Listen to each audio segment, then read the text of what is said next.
Sa unang pagkakataon, inamin na ng kapamilya actress na si Julia Barreto ang tunay na estado ng relasyon nila ngayon ni Gerald Anderson.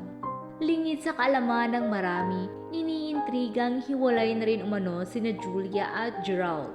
Batid ng marami na tila usong-uso ngayon ang hiwalayan ng mga celebrity couples.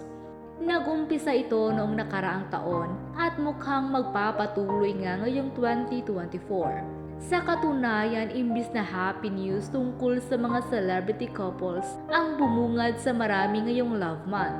Mga balita nga tungkol sa paghihiwalay ng mga sikat na celebrity couple ang laman ngayon ng mga balita.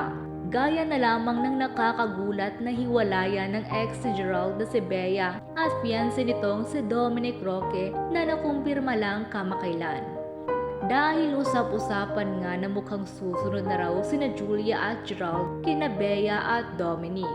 Ang bali-balita di umunoy na mataan si Gerald na kasamang isang babae sa ibang bansa. Nakadagdag pa sa issue na hindi na rin masyadong nagpo-post sina Julia at Gerald ng kanilang mga larawan sa social media.